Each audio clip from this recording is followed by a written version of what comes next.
All right, so I'm looking at this one right here, if you guys can see. This is from 6-2, and it's page 398, number 5.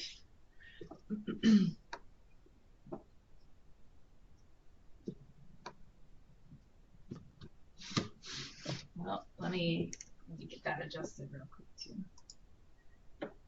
Oh, that's not right.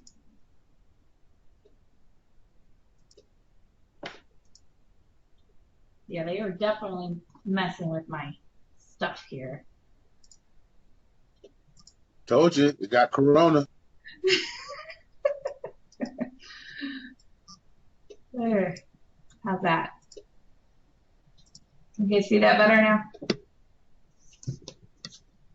Yep. All right, so let me read it real quick and I'm going to jot down what they say. Monaco is a tiny country in the Mediterranean coast of France. It has an area of 0.75 square miles in a population of 38,499 people. So let me jot it down. The area is 0.75 square miles and population is 38,499. Okay. They want the rate of number of people per square mile. So in the question stem, if you're not sure where to start, go to the question stem and jot down what they're asking for. They want number of people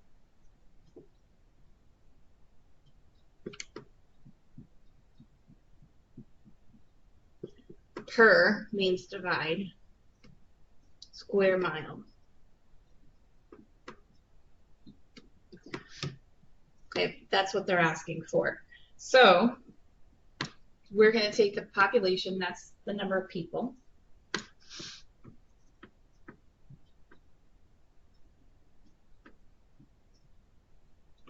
and divide it by the square miles.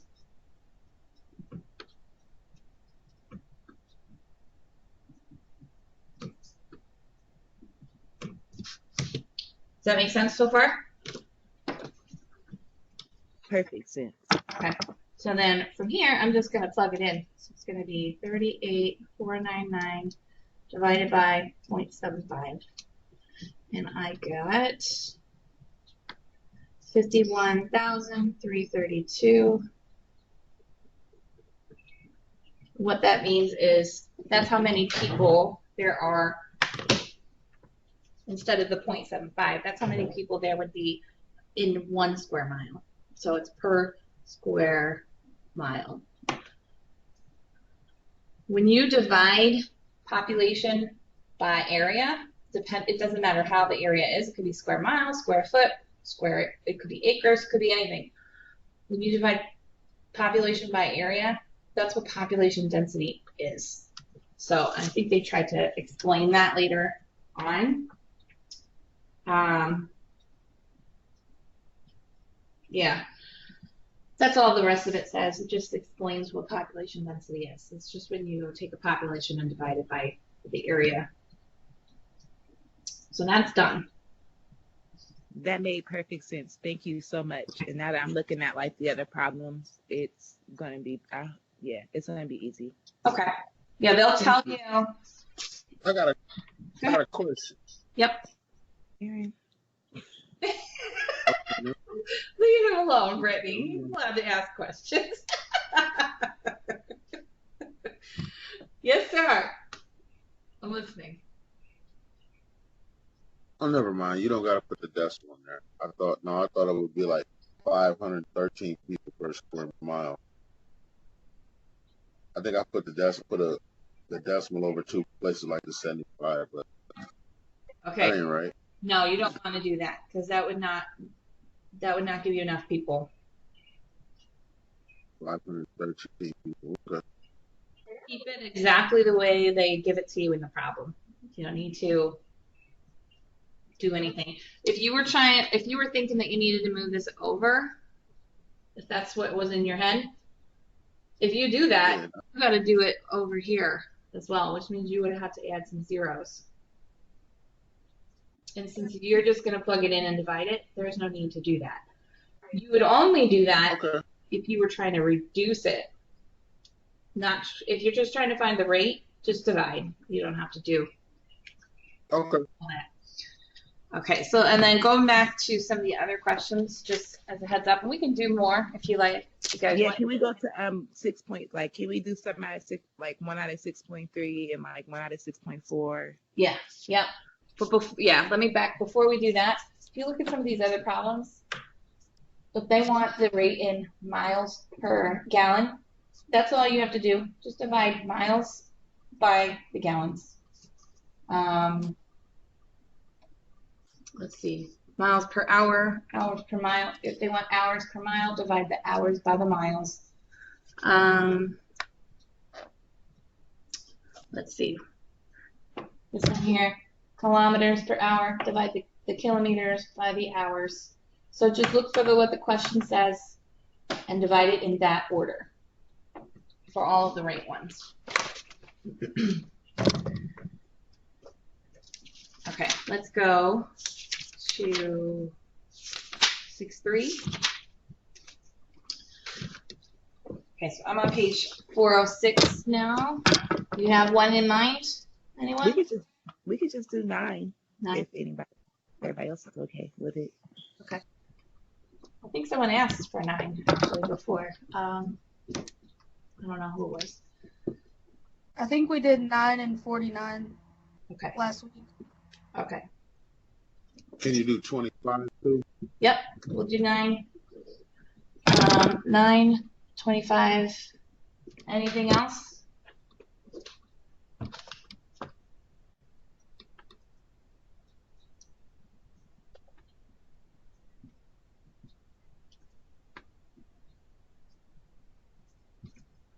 Okay, we'll shout it out if you guys want another one. So here's number 9, and if I heard the question right before, Aaron was talking about he forgot when you're supposed to go straight across and when you're supposed to go diagonally. Was I right about that? Yeah, no, not on a different part though, like on 7.3. Okay. With the ratio. Okay. Well, this is pretty much the same thing. When you see an equal sign between two fractions, that's when you cross multiply. So it doesn't matter if we're talking about this section or section later on with the percentages involved and the part, the whole, the percent, and the 100. It doesn't really matter. If there is a equal sign between, you are going to cross multiply to solve them. If there was a multiplication sign between them, here is where you could cancel and then you go straight across.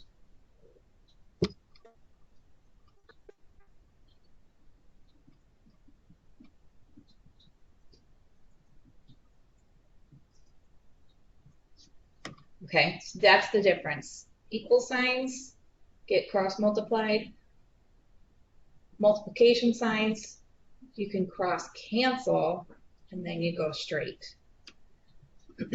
So let's go back to this one. If this is the problem, I start with the 2 that are diagonal that have the x. So this would be 4 times x. And then it has to be equal to the other 2.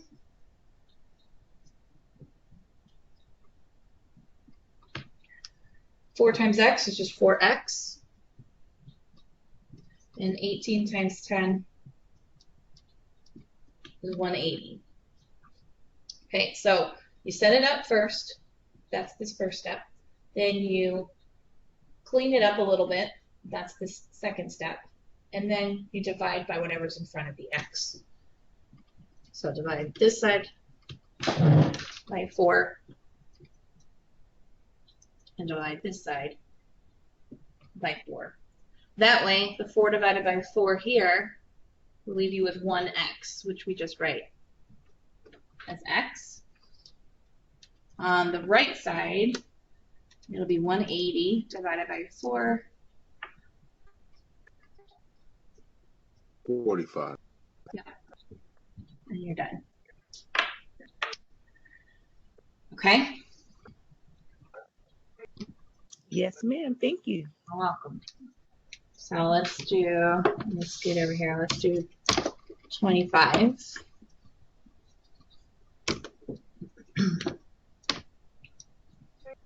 Can we also go over 47? Sure. Yep.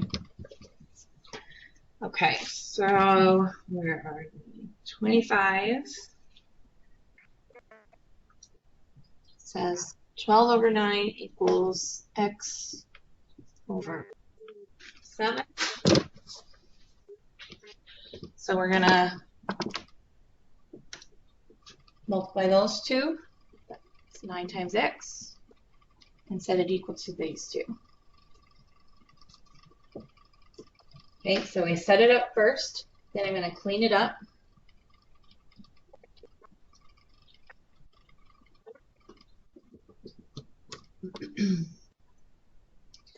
Then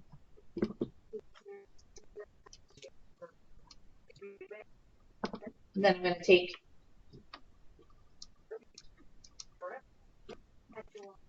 take whatever's in front of the x and divide both sides.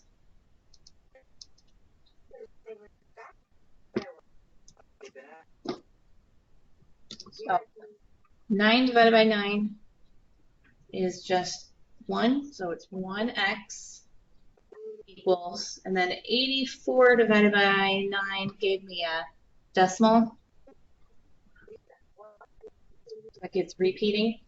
So you could just leave it like that or round it off, write it in fractions form.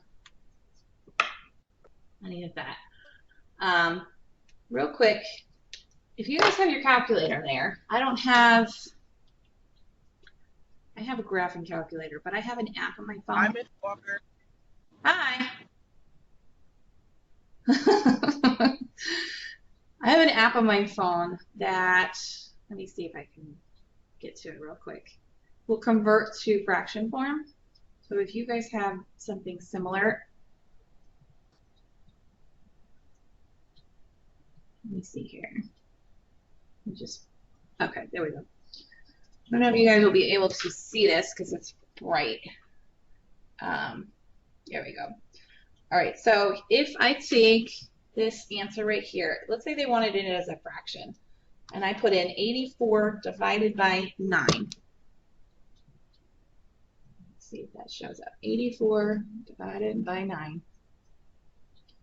In this little app here, it'll give me fraction form. This is the hyper calculator that I downloaded off of the Play Store. If I want to go back to decimal form, let me see here. I just press my ABC key. That's right there. I have to hit Shift first to do it. But I just press that, and then it'll go back to decimal form. It goes back and forth between those two. So if you have an ABC key somewhere on your calculator, that's what that's for.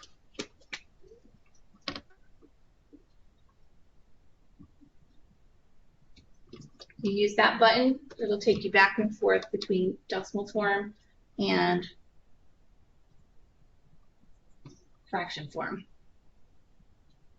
Just in case you wanted to check in the back and see if you were right, and they give it to you in a different way. Okay, so that's number 25. And then 47 with the fraction. Let's do that one.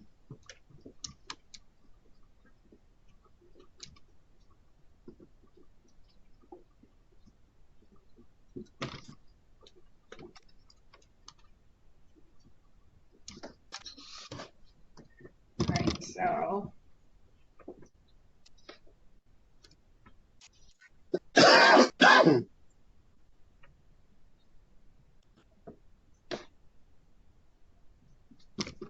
that's what it looks like when you start.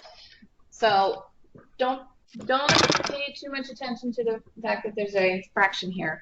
We have a lot of options that we can do to work with this. I'm just going to leave it alone for right now and just cross multiply just like I always do. So it's going to be 7 times x, and that's going to be equal to 1/4 times 28. So the x always goes in the front. I like to write it that way.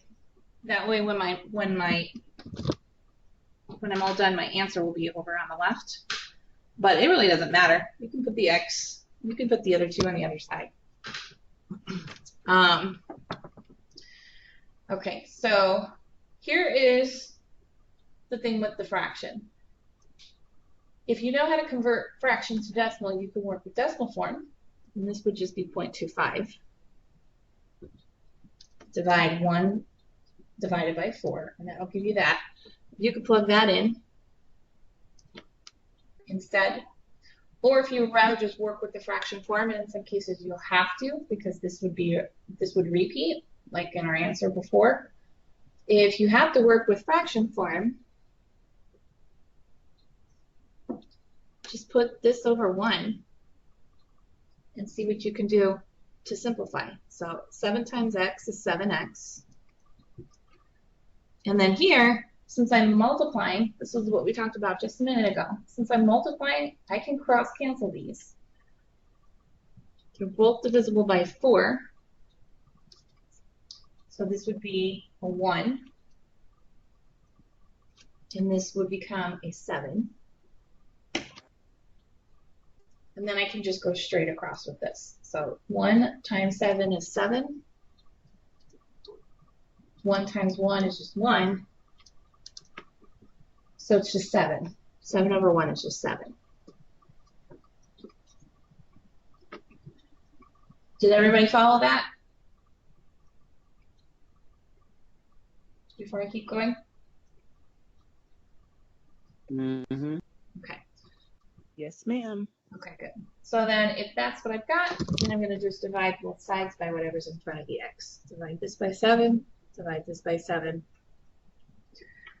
7 divided by 7 is 1x. 7 divided by 7 is 1. That's it.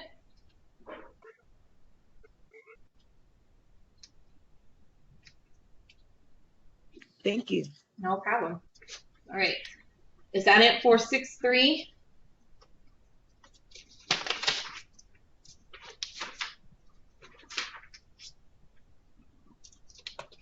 All right, how about 6-4?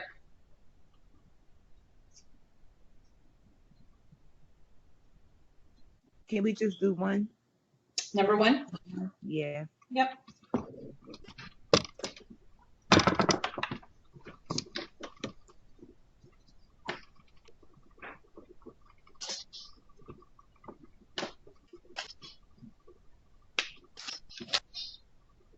And 29.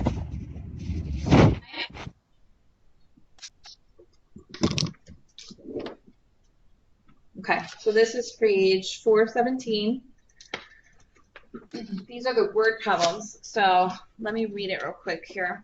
An English instructor asserted that students' test grades are directly proportional to the amount of time spent studying. Lisa studies for 9 hours for particular tests and gets a 75. So 9 hours for 75. At that rate, how many hours would she have had to study to get a 92?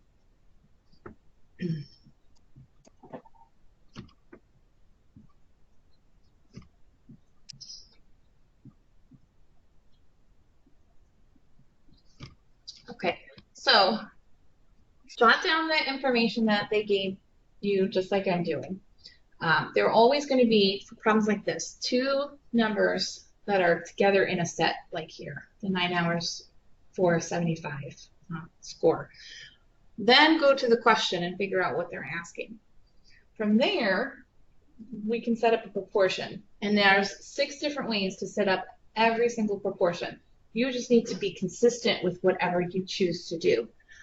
what I always go with is the two that go together in the first part of the given information. So 9 hours for a 75, which is the score. And I label everything. That way, I know what to do when I go to set up the other side. So if this is what I'm going to go with, then on the other side, I want to keep hours up here and the score down here. Because if they're equal, they have to be on the same level. So the other thing that we were told was that it was a score of 92, so that's got to go down here. And the question's asking for hours, which makes sense that that's what we're going to be looking for then. So there's, I think that's the most difficult part, is just getting it set up. But like I said, take what you're given and start with that. Just label it, and then it drives the whole rest of the setup for you. And now from here, these are what we've been doing this whole time. We're just going to cross multiply. And 75 times x. And that's going to be equal to 9 times 92. Okay, so I set it up. Now I'll clean it up. This is 75x. 9 times 92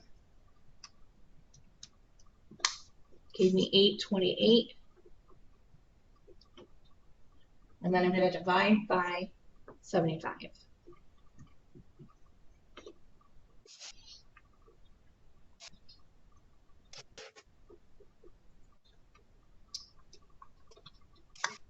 And I got 11.04.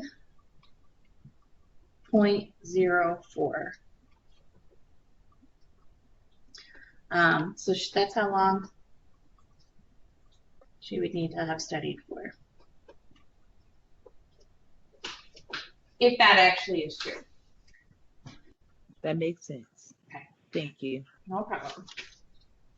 I hope she wouldn't say 11 hours to get 92, though, but that's not my business. Well, here's the thing. Think about this. I'm glad you said that. When you guys are studying for math, when you're working on homework, that's like studying, because that's practicing problems. Before you sit down and get prepared for a test, you probably hopefully you take an hour or two and go over all the notes and stuff. That all counts. So hopefully she's not studying for 11 hours the night before, because that's not good study strategies. But 11 hours altogether over the course of a unit is actually pretty reasonable. Yeah, that makes sense. If it was, we're talking about over the course of, the whole class. Right. That makes sense. And that's the stuff that students don't realize, is they try to put in 11 hours right before they take a test, and they haven't looked at it in weeks. It's already forgotten by then. So that's just my little soapbox. Sorry, I'll get back off of it. What was the other one I heard? Was it 25? 29. 29. Okay. 29. Oh, yeah, that's a good one. This can be a little confusing with the way that they worded this one. I get asked this one every semester.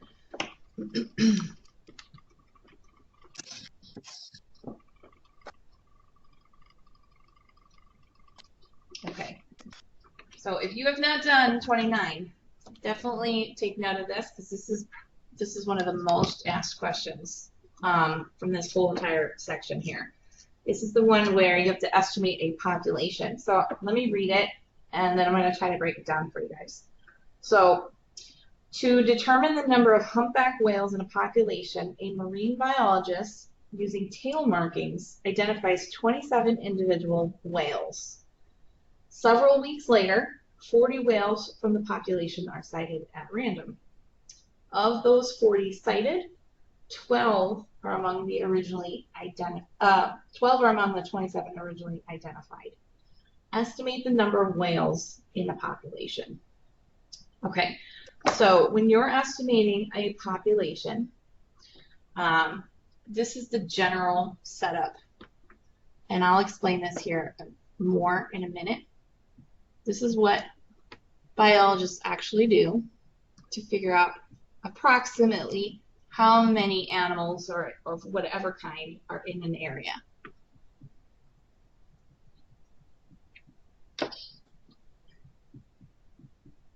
Okay, so for example, let's step aside from the whales for a second. We've got a lot of deer around us.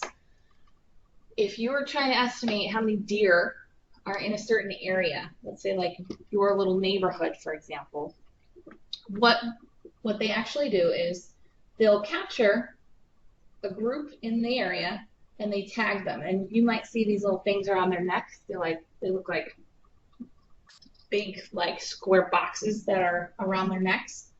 That's what's happened. Somebody has tagged them and they're studying them. So they go in and they tag them, and then they count the total that they've found in the area. So they won't tag all of them, but they'll count the total. Okay, then they go back like a week later or a month later, and they go back to that same area and they recapture a group of them, and then they count how many of those are actually tagged. So this is how you estimate the total population.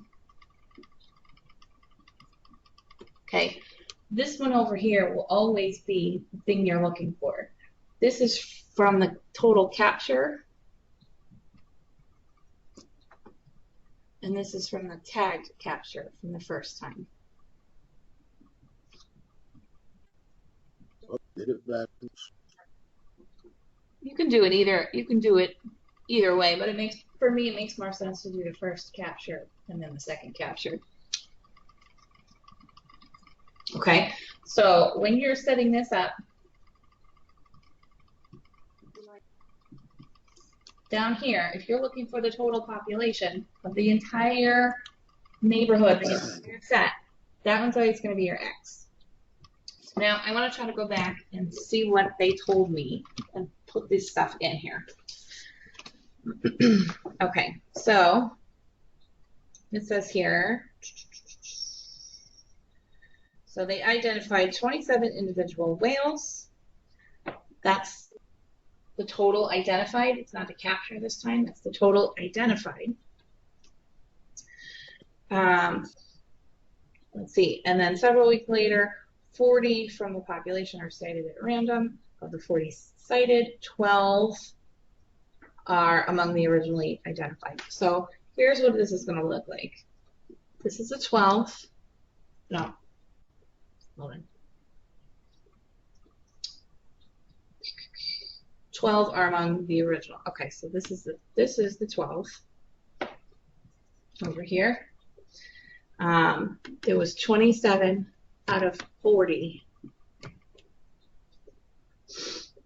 from the original thing.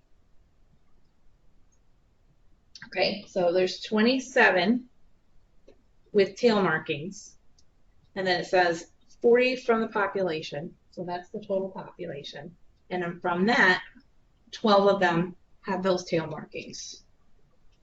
So it's a little confusing, but here's her own shit. I wrote mine backwards compared to yours. That don't mean she can't hold her own shit. You know what? I don't think I have. Hold on. I think I have these in the wrong spot again. Let me look at this. I got 40 over 12 and X over 27. No. Well, it could be a lot of different setups, but I gotta figure out. This doesn't make sense to me. Hold on.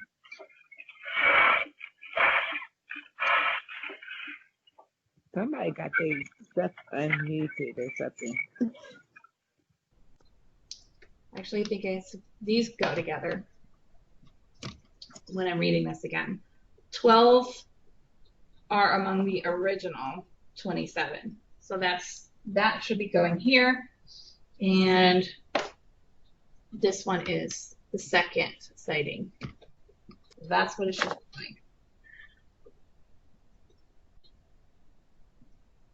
I apologize if that was confusing. That's why this question is always asked for me. So let me go back again. It says 12 are among the 27 original. Those are both from the first sighting, the first capture, whatever you want to think about it. Then of The second one, when they go back several weeks later, 40 of them are cited. So that's the second.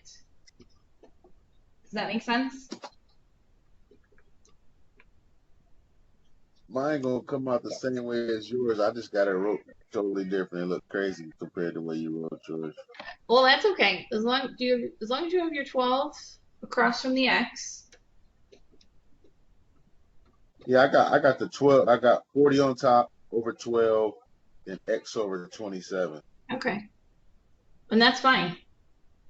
There's always 6 different ways to write a proportion. So if you went about it in a different way and thought about it in a different way, as long as this is what you end up with when you cross multiply, it'll work. Yeah. Okay. So That equals 1,080. thank you. And then divide them both by 12. You should get 90. Yeah, that makes Yep. sense. 90.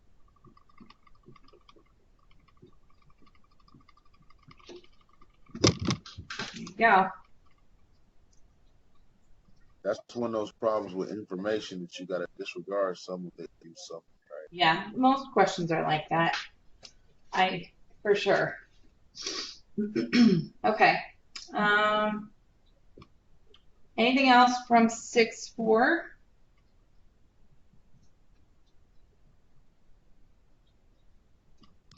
Okay. How about 7?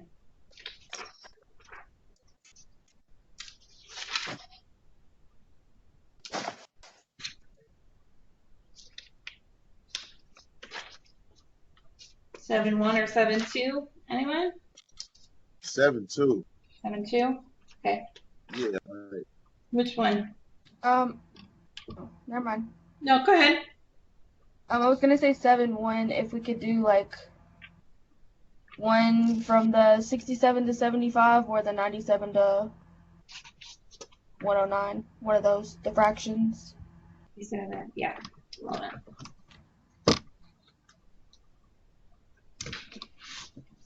Okay, I'm on it. So this is page 449.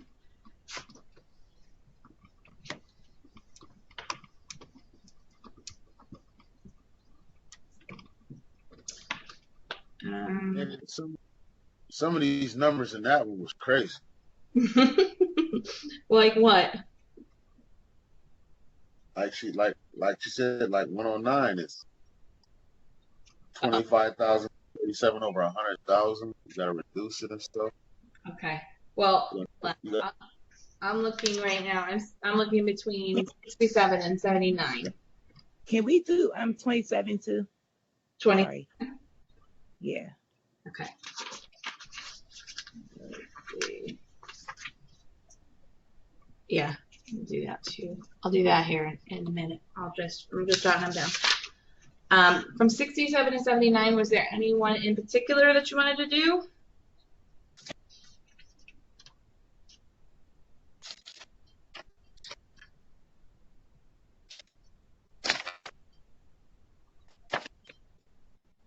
Do you want me? I'll just pick one. How about let's see. 73. 73. Okay. Is that one? We do it every other out of this one, right? Yeah. Oh no, we just do our odd. Okay, yeah, 73. 73. Okay. All right. So they want fraction to percent form. All right. So for me, the easiest thing to do to just stay consistent is to get to decimal form and then move over. So I'm going to get to decimal form first by dividing.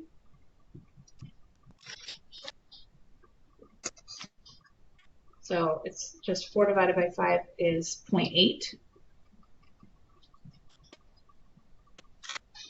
And then once I'm in decimal form, and anytime you want to put a percent sign on, you multiply by 100.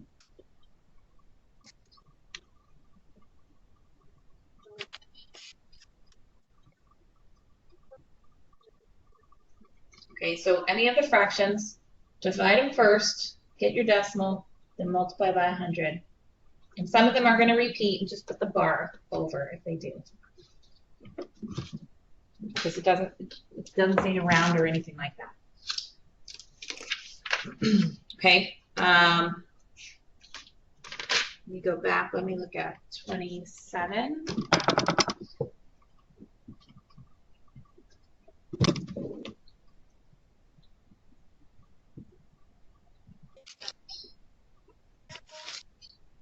Okay, so they give you a percent, and now they want decimal form for this section. All right, so I think probably since you're starting with a mixed number here, I think the route that I'm going to go with this is I'm going to convert this to improper fraction form first. 14 times 8 plus 7 is 119 over 8. Okay, but this percent sign's still there. So I went, excuse me, I went from mixed number percent to improper fraction percent. Next, I'm going to divide this. So 119 divided by 8 is 14.875. But that goes from improper fraction form to decimal percent. To get rid of the percent sign that's been attached to all of this, I need to divide by 100. Okay, so I divided, or no, I converted.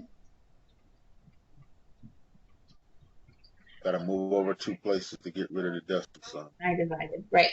And then the 100 is what takes it off. So then my final answer would be that.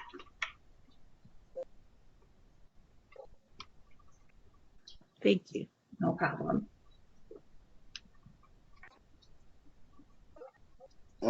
On that one there, that chart that's on 446, where it got 7/8, whereas 0.874, like with mine, I just put 14 and then a decimal and then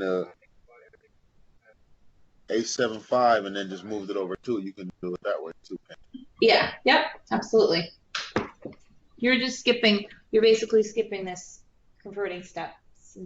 Did you know what 7/8 is as a decimal? Is that how you go right to it? Or Yeah, it's right here on the chart. They got a chart, fraction, decimal, yeah, percentage, and 7/8 is 0.875. right.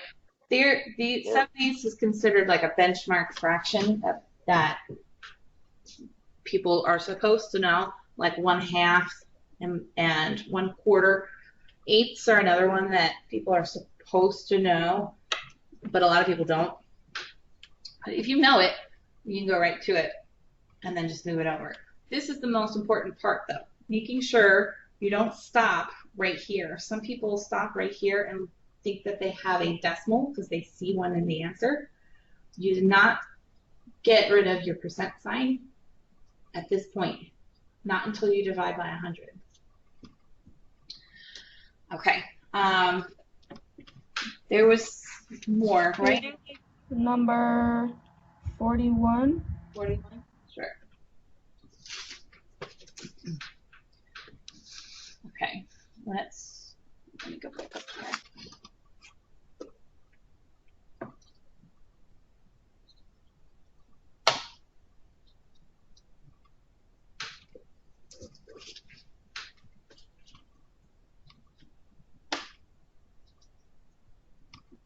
Okay, so this is decimal form, and they want percent form. Okay, so now here, let me slide this back down. They want the opposite of this. They gave you a percent, and they wanted a decimal. So dividing by 100 is what removes it. Now they want you to put it on. So you're going to multiply by 100 to put it on. This is what adds it on.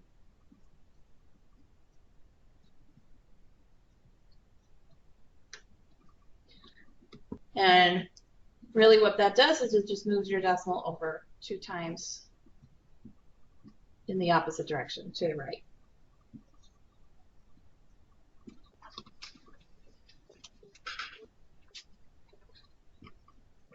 Okay. Did I hear somebody ask for like 109 or something like that? Did I hear that? Yes. Okay.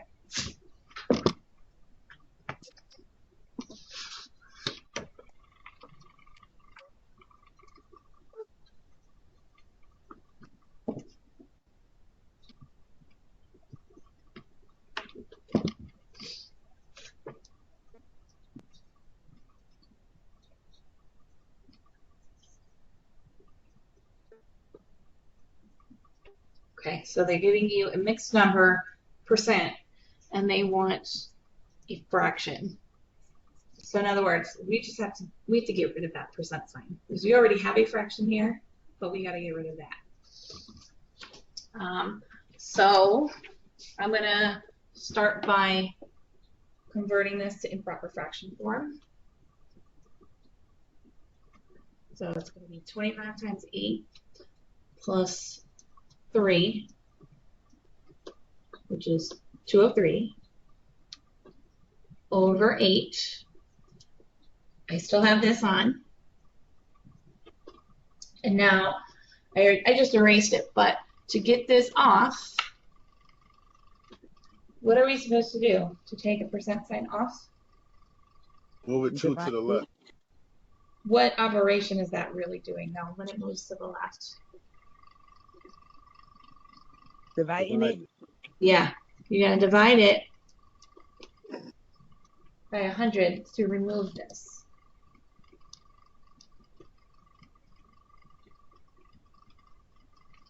Okay, but here's the thing, Aaron. I'm glad you mentioned it. If I want a fraction as my final answer, I won't have any decimals to move over to the left. There's no way.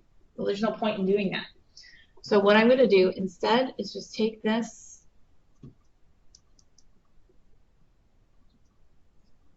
and write the division of 100 this way. That way, I stay in fraction form. If I do it the other way, like I said, we're going to start going into decimal form, and then we'll have to go to fraction form anyway. So that would be extra. This way, we'll just stay in fraction form.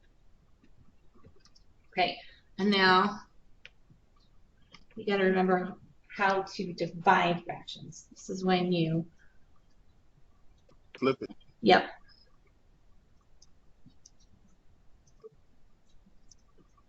Flip and multiply. And nothing cancels here, so we're going to just go straight across. It would be 203 times 1. Over 800. Yep. That's what I came out with in the end, but I did it like before and turned the 3/8 into 0.375, moved the decimal over, so I got 0.25375, and I had to put it over 100,000. Right. And that's what I was saying. You did more than you needed to for that problem, because you took it to decimal form just to bring it back to fraction form when you had already had fractions to start. Okay. Well, it's fine. It works, but it's extra work. So whatever you do, makes sense as far as I'm concerned, is all I care about. Okay. Anything else?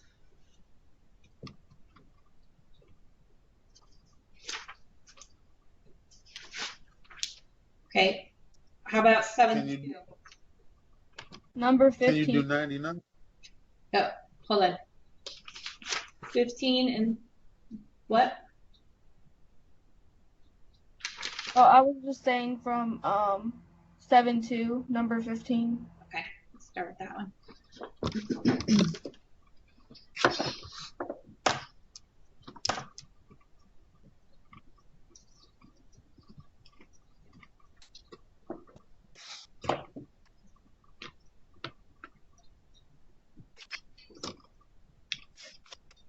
Okay,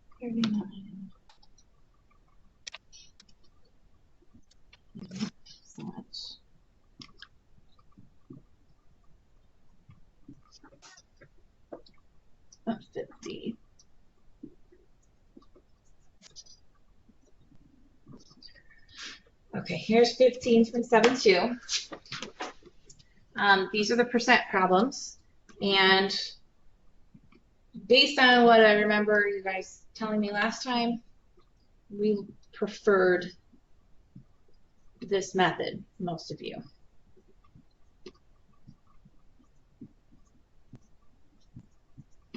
Okay, this is how it sets up. This is the formula for it in general.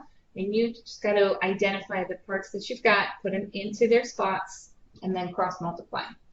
So the trick is to look for the word is and of. Is will always be next to the part.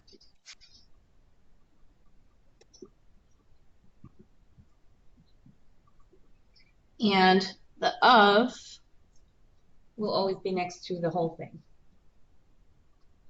At least when they're written out this way. This will always be the case when you just have a standard percent problem. They're asking for what percent. That's the thing we don't know. So that makes sense that that becomes your X then. So this is the setup, and then we're going to cross multiply.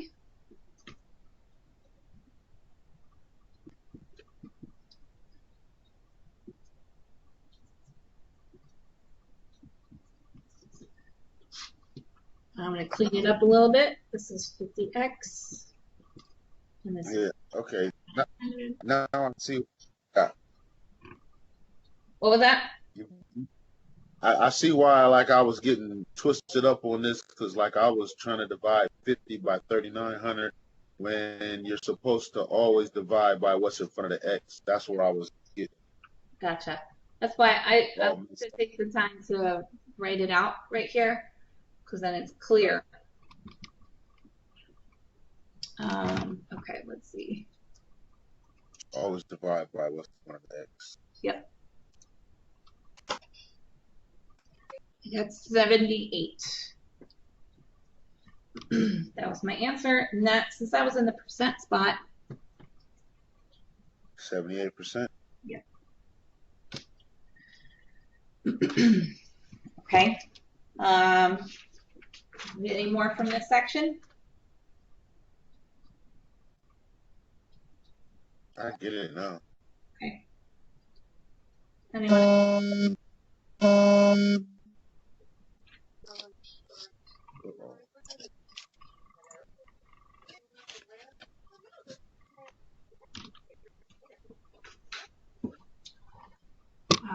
The app, Ashley, the calculator app.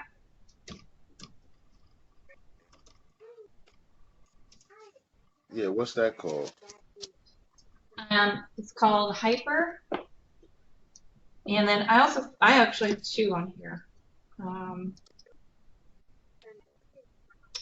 This one was called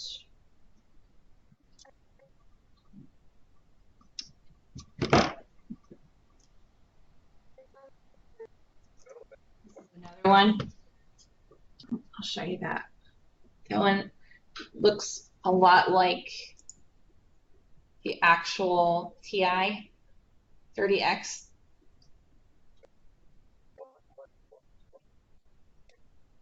It's got a nice display. It looks just like a real calculator. The other one has an app look to it. This one looks like a real calculator. But they're exactly the same, and they both have every function you would want. What's it? What app do you get for that calculator? What calculator app? Let me pull back up. Either of these two. That looks like. They're both free. They both had good ratings. That looks like one of them scientific calculators. Yeah, that's what you need. You need a scientific. Especially if you go on, when you go on to the next one, MATH101, you can't do these stuff that we do in that class without one, because we use log functions and the EX button and all kinds of crazy stuff. So you're gonna need one. And the hyper button changes it from decimal to fraction. Which one? Oh, ABC button. Yeah, the ABC button. You got the hyper? No, I'm about to. I can't down. I'm on my phone right now, but I'm just writing this stuff down so I can download it when we get done. Okay. The ABC button is what goes from fraction to decimal form. And let's see here. I had so many of them calculators of my lifetime. I didn't know what to do with. I just got them because they look cool for class. I didn't know what to do with them. Here, let me pull this back up. This one here. Get rid of this. This one here, which is the second one I said. This one actually, I think I like this better. The more I use it, I like this one more and more. This one here, it's hard to see because it's so bright. If you do 5 divided by 8, for example, and hit equal, it's going to give you a decimal, which is how a standard calculator would display it. And then if you hit this SD button, it goes right to fraction form, which is a little bit nicer because you don't have to go back and forth. Like you don't have to hit shift a million times to go back and forth. Also, you can plug your fractions in right here with this. Can't see it. It's a fraction key right here. It's too bright for my. What's the fraction key code? Say fraction? On which one? The hyper? I have no idea. I mean, Well, I got 2 different versions going on here. On the hyper one, it's still the ABC key. okay. And on this other one, it looks like this. It gives you 2 little empty boxes. It looks just like a fraction. Okay. Okay. I'm gonna go back here real quick. Are we all set with the review?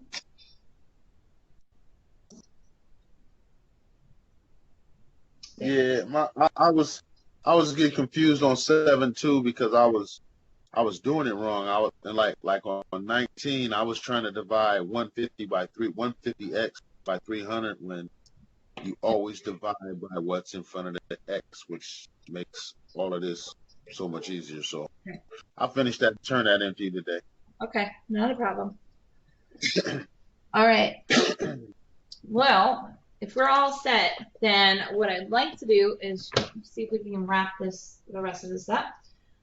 In the notes from last week, there was some word problems that we didn't get to.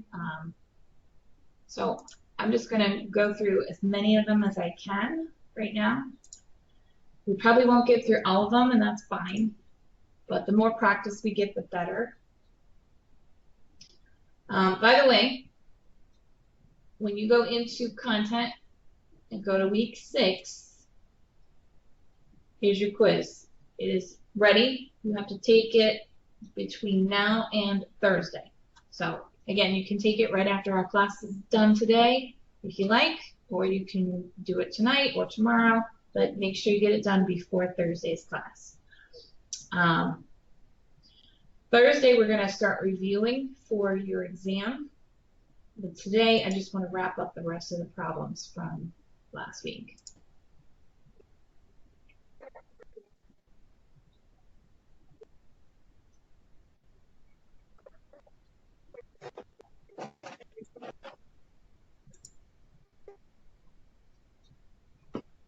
Okay, so we ended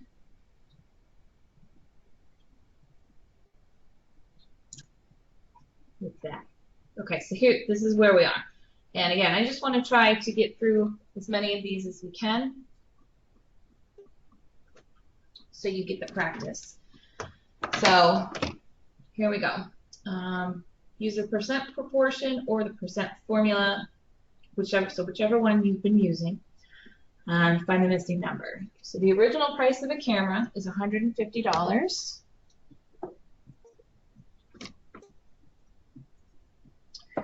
It is on sale for $105.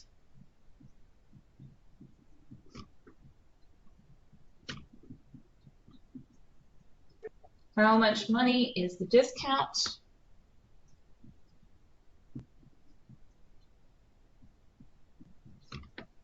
And what is the discount rate?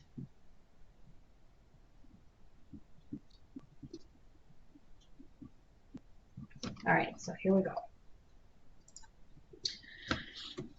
So it's originally 150. It's on sale for 105. So how much of a discount are you getting as money, as an amount of money? How much money is coming off? $45. Yep. Well, so when they ask for the discount, I just want you to subtract.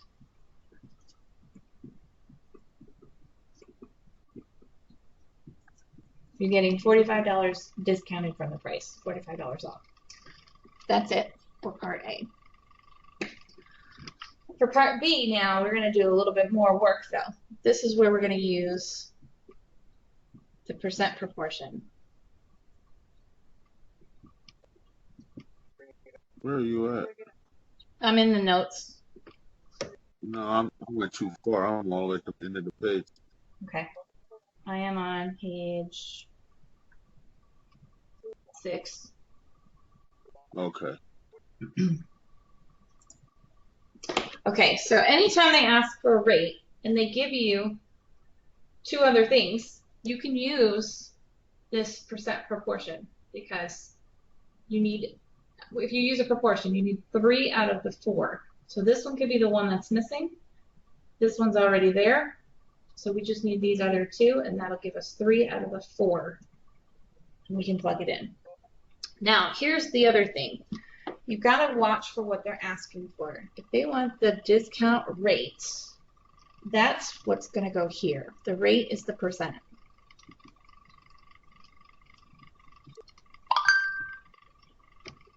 Okay, the 100 represents the total percent.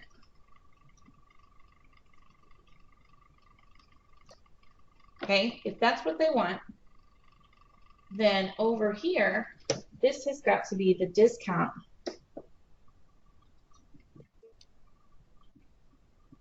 So then it matches with this discount. This is discount money. And this is total money.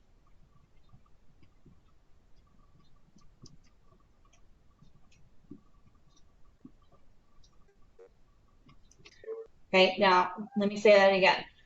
Every time we were doing proportions, the tops had to match, and then the bottoms had to match. So if we know that 100 is the total percent, then down here, this has to be the total of something. Up here, if they're asking for the discount rate, and that's going to become our X, then over here, this has to be the discount something. If you don't do it that way, it's not going to work. These have to be consistent. Okay, so now when I go to plug this in, this is what I'm looking for. I got to go through and find the discount amount and the total amount so I can plug these in properly. So the discount amount came from our A, the 45.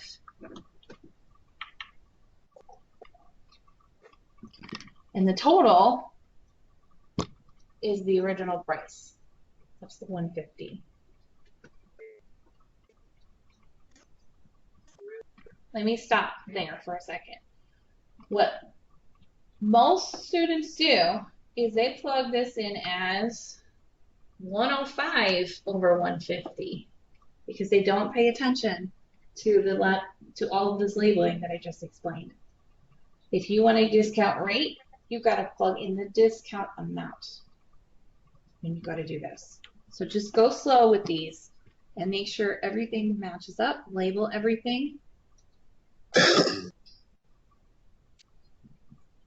And then from here, we know what to do. So that times that, and that times that. So 150x, 45 times 100 is 4,500. Divide by which one? Okay, let's see what that is.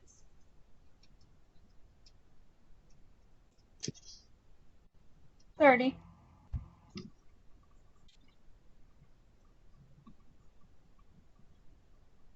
Okay, 30% discount. you got a 30% discount. Yep.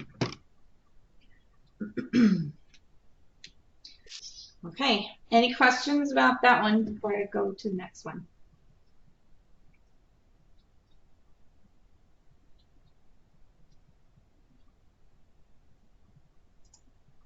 Okay. Let's look at number 2. A lab technician has 680 milliliters of a solution of water and acid. 3% of the solution is acid. So how many milliliters are acid? And then from there, how much is water? So let me jot it down. We have 680 milliliters, which is the water and the acid. That's the total.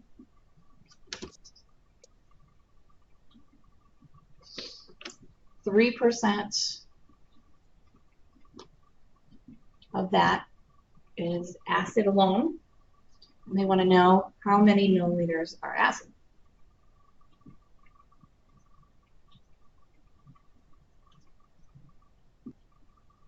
And then we'll come back to the water part here in a minute. Let's go here. Okay, so I see a total was given and a percent was given. Automatically, I can go to this then.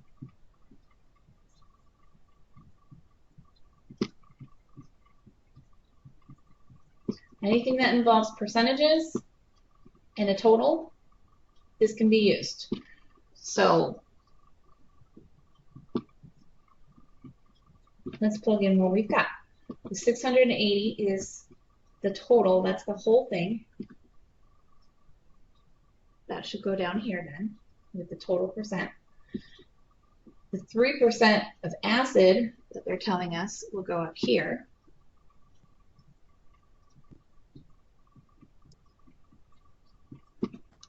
%3 is acid. And then if they want to know how much acid,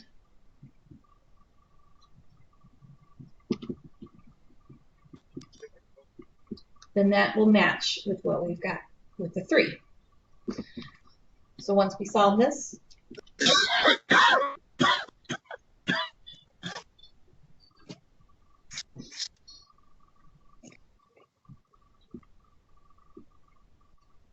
$204.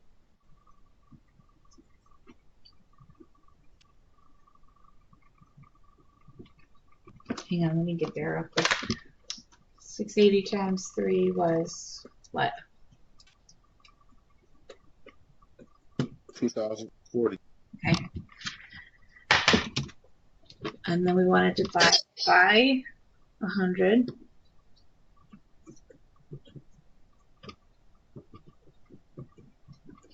So that's 20.4. 20.4. Yeah. Did you divide by 100?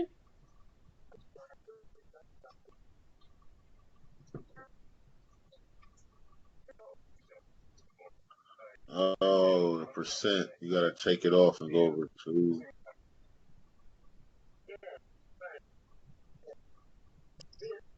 Where'd you get the decimal point in that at, man? That's what I'm not getting. You have 2040? When It's 2040. you divided it by 100?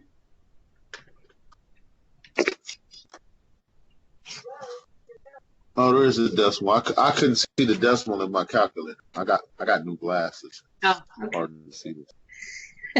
You got new glasses and it's hard to see? Yeah, I'm not used to wearing glasses, and Okay. I just couldn't.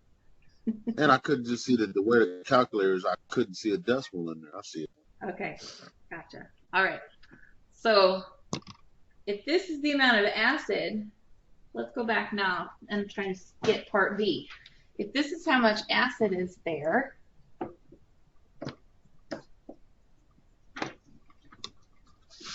How are we going to figure out how much water?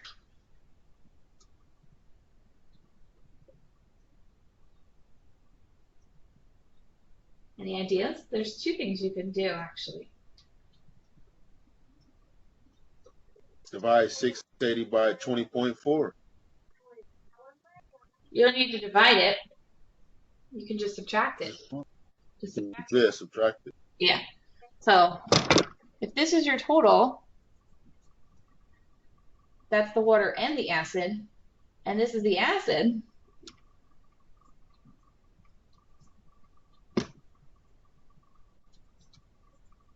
We take the acid away, then what will be left will be the water. So 659.6 milliliters of water. yep.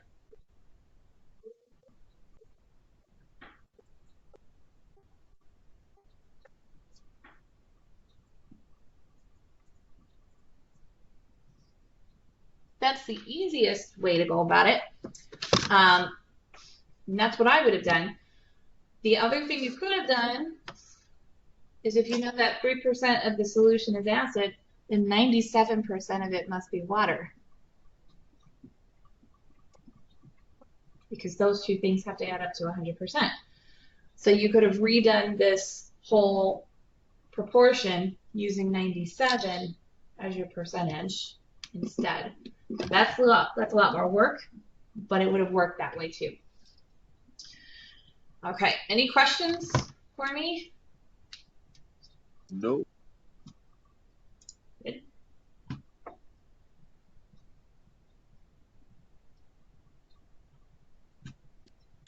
Let me see here. We only got time for like one more, so I'm just gonna look and see.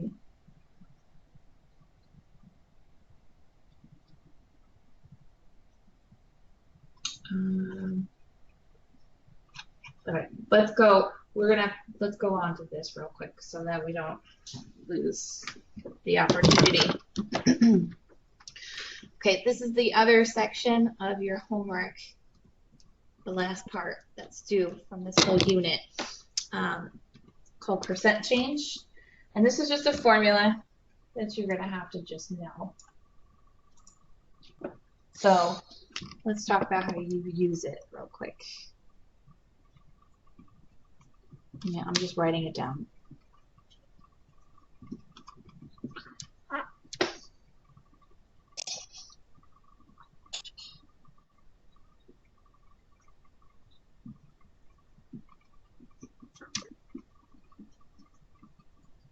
Okay, so this is used for things like when two values change, like a stock market price. If it changes, let's say, a stock changes from $8 to $12. How much did it go up by? That's what percent change is for. We'll just do this first one. We'll skip that other one here for now. So if something changes from 8 to 12, and they want the percent increase, I need to plug into this formula here, figuring out how much did it change by, which I'm going to just subtract to find that. So changed by 4. So let's say it was money. Went up $4. Divide it by the original amount, which in this case is going to be whatever comes first. And then you multiply it by 100, and that'll give you a percent. So 4 divided by 8 is a half. So you can write it as 0.5 or however you want. And then when you multiply that by 100, that'll give you a 50% increase.